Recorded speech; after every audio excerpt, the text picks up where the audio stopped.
History remembers the warriors who died with spears in their hands, but it forgets the women who sharpened those spears, who whispered courage into their sons, who bent the ears of kings, who guarded the soul of a nation.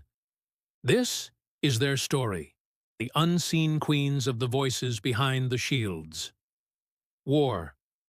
The women whose strength helped forge the greatest defeat ever suffered by the British Empire in Africa.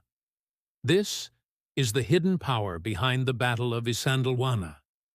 Before the British armies marched in with red coats and rifles, before the ground at Isandlwana was stained with blood, there was a kingdom, alive, disciplined, fiercely proud.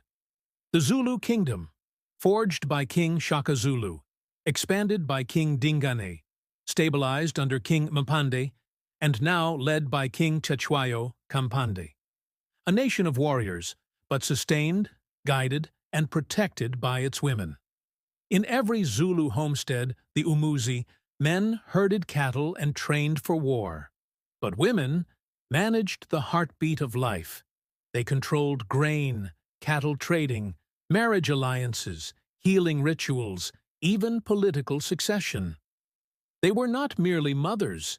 They were landowners, advisors, diplomats, spiritual guardians, and in the royal capital, they were far more. At the heart of the kingdom stood the great kraal, the royal homestead. Here, power was divided among regiments and commanders, but above all, it flowed through the bloodline of royal women. They were known as Isandlwana, the great she-elephants, powerful not for their softness, but for their unshakable memory. They never forgot betrayal. They never forgot loyalty. Two women who changed history. Among these royal women, two names echo louder than war drums: Queen Nandi Kabebhe, the mother of Shaka. She endured shame, exile, poverty, yet from her womb came Shaka, the greatest military mind Africa had ever seen. Her strength made him ruthless. Her resilience made him a king.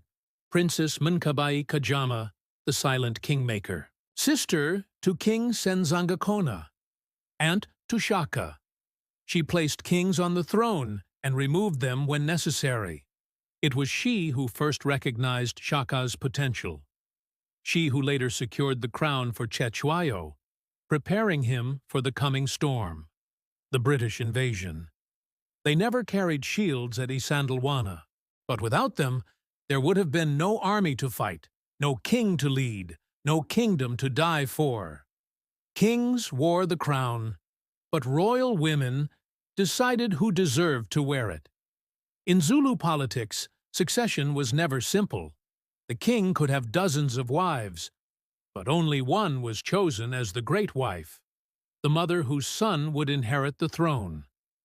This decision was often made not by men, but by royal women, senior princesses, kings' sisters, and the queen mothers. They managed marriage alliances with other clans. They controlled diplomatic ties. They even sent secret messengers to monitor rival chiefs. And when the British Empire began whispering of war, these women were the first to sense danger.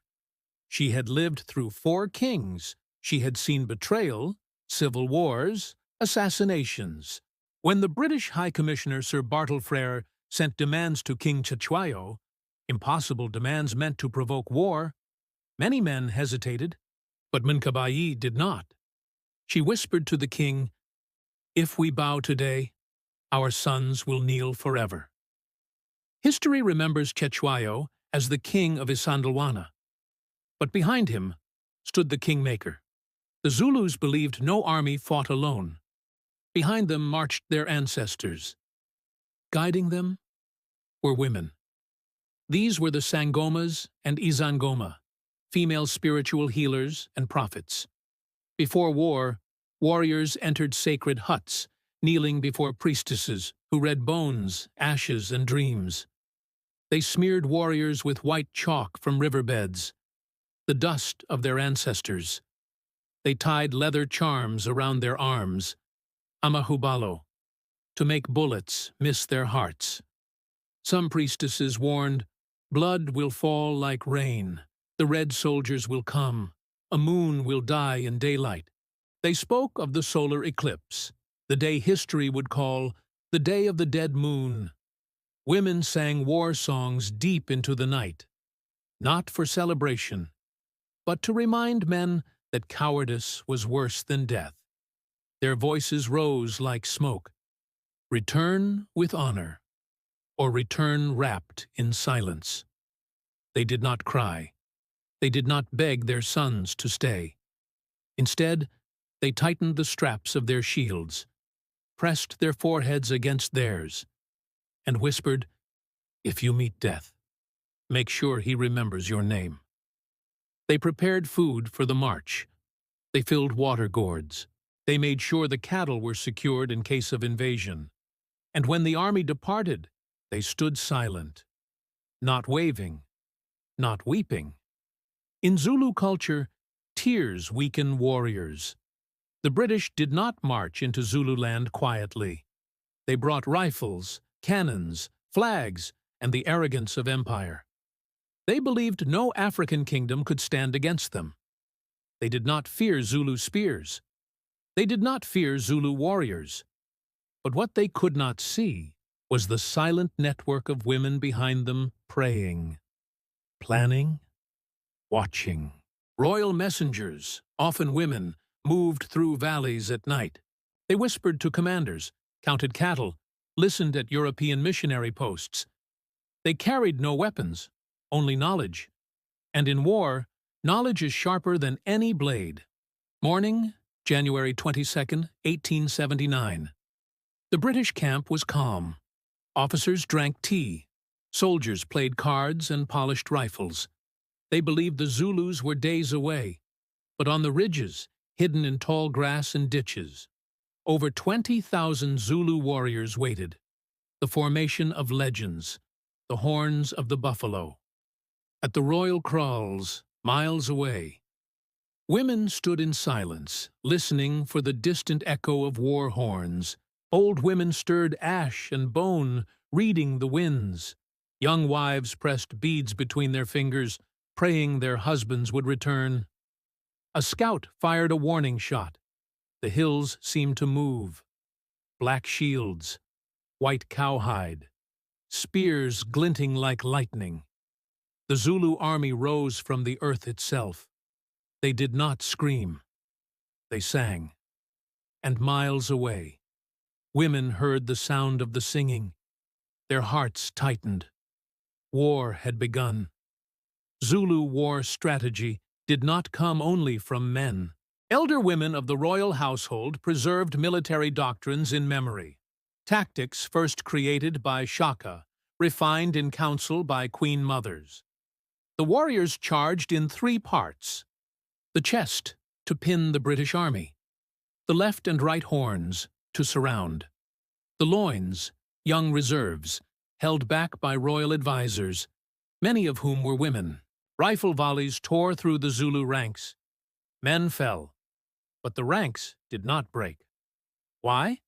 Because before they left, women told them, "You carry not just your spear, you carry your mother's name." When ammunition wagons jammed, when officers refused to distribute bullets fast enough, British rifles went silent and the Zulu horns closed, sword against spear, rifle against raw courage. Then, the sky darkened. It was the day of the dead moon, just as the priestesses had foretold. To the British, it was terror. To the Zulus, it was a sign from the ancestors.